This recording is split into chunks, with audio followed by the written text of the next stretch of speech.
Hi అండి. ఇదిగోండి, ఇది ఈరోజు మాది చేపల కూర. చూసారా, కొరమీన్ ఊరు నుంచి మా అమ్మాయి వాళ్ళు పంపించారు. వాళ్ళకి చెరువులో చేపలు ఎక్కువగా ఉంటాయి. కొరమీన్ అనమాట. ఇది ఒక్కటే కొరమీన్ అనమాట. చూసారా ఎంత పెద్దగా ఉందో. ఇదిగో తలకాయ చూడండి ఎంత ఉంది.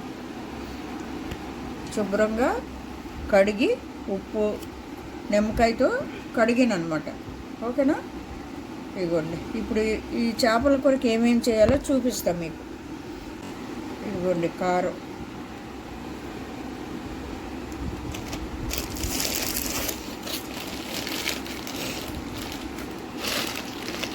నేను చాలా రకాలుగా వండుతా చేపల కూరని. ఇదిగోండి గళ్ళుప్పు ఇలా వేసి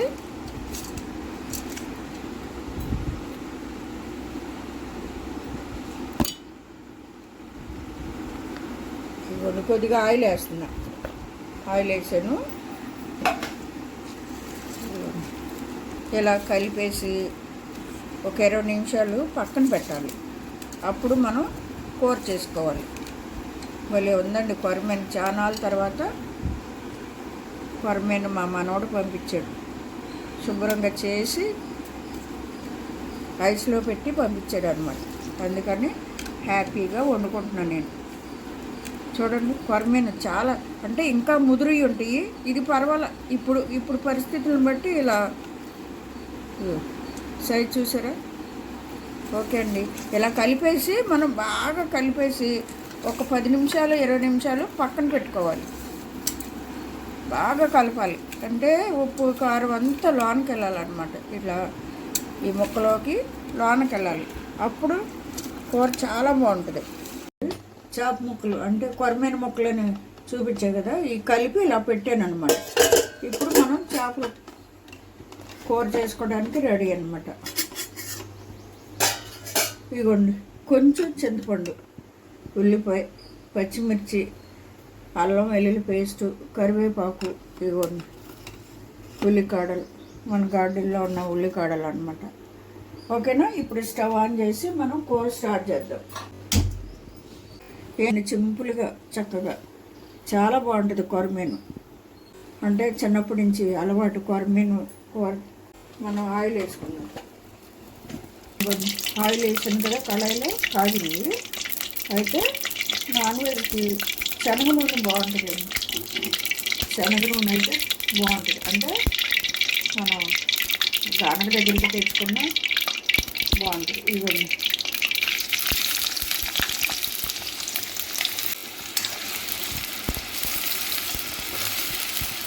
కొద్దిగా ఆయిల్ ఎక్కువ పడుతుంది కదా, అందుకని కొంచెం ఎక్కువ వేసాను నేను. ఇదిగోండి పసుపు ఎప్పుడైనా ఆయిల్లో వేయాలి. అప్పుడు కలరు బాగుంటుంది. అయినా మా కారంలో పసుపు వేయాల్సిన అవసరం లేదు. కొంచెం ఉరికే అలా మసాలా కారం అంటాం కదా, ఆ కారం అన్నమాట. ఇదిగోండి వేగింది. ఇప్పుడు కరివేపాకు. ఇదిగోండి ఇప్పుడు వచ్చేసి కొద్దిగా అల్లం వెల్లుల్లి పేస్ట్ అన్నమాట.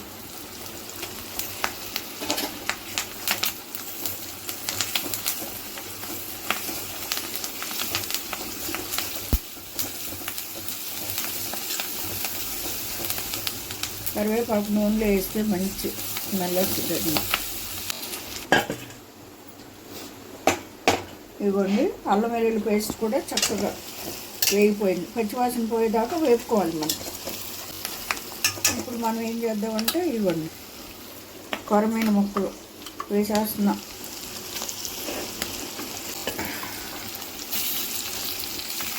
ఏం కాదండి, కొరమీను ముక్క కదపకూడదు అలా కాదు.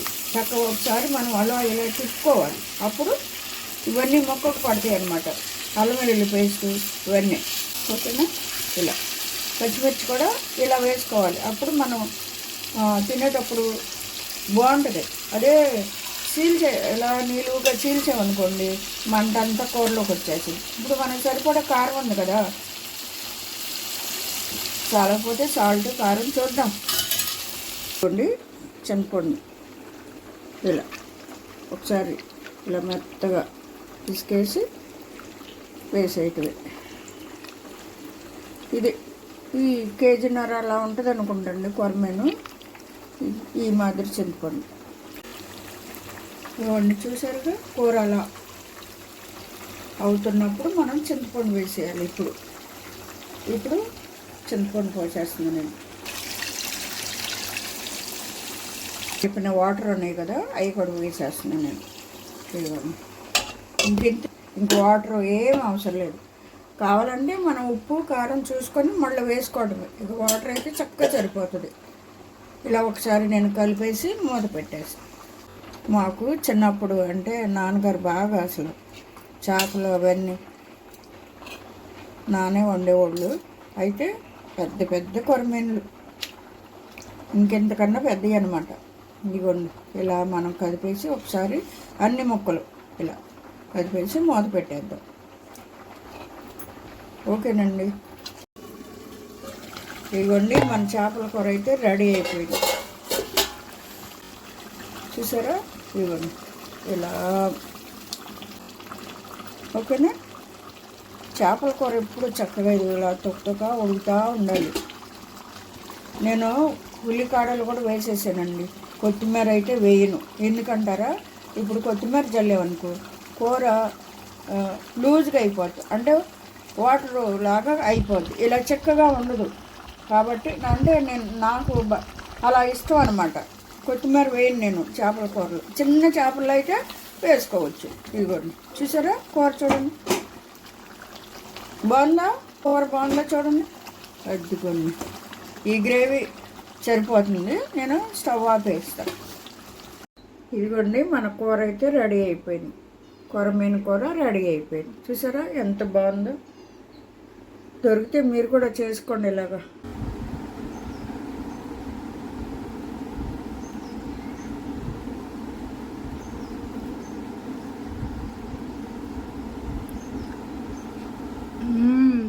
బాగుందమ్మా కూర. బాగుంటుంది మరి. బ్రౌన్ రైస్ అండి. బ్రౌన్ రైస్లో ఫిష్ పులుసు అనమాట. ఓకేనా. కూర బాగుందంట, చాలా బాగుంది. మేము కూడా టేస్ట్ చేస్తాం. ఖచ్చితంగా 12:20 అయింది. భోజనం చేస్తాం. ఓకే, వీడియో నచ్చితే లైక్ చేయండి. గ్రాండ్ మా ఛానల్ని సబ్స్క్రైబ్ చేసుకోండి. Bye friends.